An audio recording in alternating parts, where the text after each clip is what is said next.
ડીસાના કંસારી ગામે ખેડૂતોનો લાખોનો ખર્ચ મહેનત પર પાણી ફરી વળ્યું છે અને વરસાદી પાણી ફરી વળ્યું છે। વરસાદ રોકાયાને 15 થી 20 દિવસ થઈ ગયા, છતાં ગામના ખેતરો આજે પણ પાણીમાં ગરકાવ છે। ખેતરોમાંથી હજુ વરસાદી પાણીનો નિકાલ થયો નથી।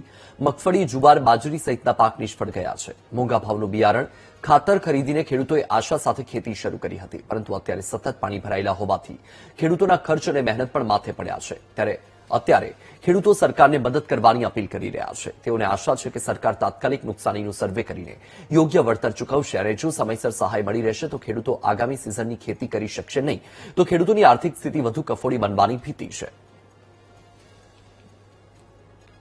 જે પ્રથમ વરસાદ થયો હતો ત્યારનું અહીંયા પાણી ભરાયેલું છે। લગભગ 15-20 દિવસથી પાણી છે। અમારે જે અહીંયા બાજરી, જુવાર, મગફળી બધું વાવેતર કર્યું હતું, અમે જે વાવેતર કર્યું હતું એનું બધું નુકસાન ગયું છે।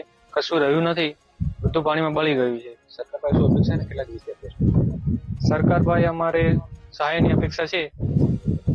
સર્વે કરીને સહાયની થોડી કરે। કેટલો ખર્ચો કર્યો છે આમાં? લગભગ 2-3 લાખનો ખર્ચો છે। બિયારણ, બધું ખાતર, ડીઝલ। પહેલો વરસાદ થયો ત્યારનું જ ભરાયેલું પડ્યું છે।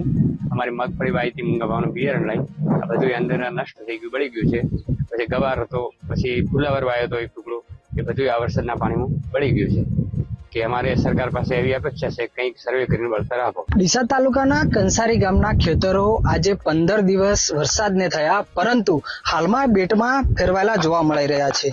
આપ દ્રશ્યોમાં જોઈ શકો છો કે વરસાદ વરસાને આજે 15 દિવસ થઈ ગયા છે, પરંતુ હાલ ખેતરો બેટની સ્થિતિમાં જોવા મળી રહ્યા છે। ખેડૂતોએ મોંઘા દાટ બિયારણ લઈને વાવેતર કરેલું, તેમ છતાં પહેલા તો વરસાદની રાહ જોયેલી, પરંતુ વરસાદ ન વરસતા ખેડૂતને એક બાજુ ચિંતા વધી હતી। ત્યારે વરસાદ એટલી માત્રામાં પડ્યો કે એમને જે વાવેતર કર્યું હતું તે સંપૂર્ણ નાશ પામ્યું છે।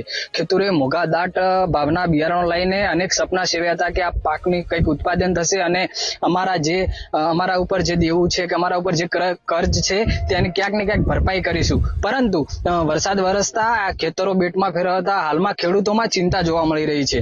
ત્યારે ખેડૂતો હવે સરકાર જોડે એક માંગ કરી રહ્યા છે કે આ ખેતરોનો સર્વે કરવામાં આવે અને તેમને કંઈક વળતર આપવામાં આવે તો એક દેવામાંથી મુક્ત થાય।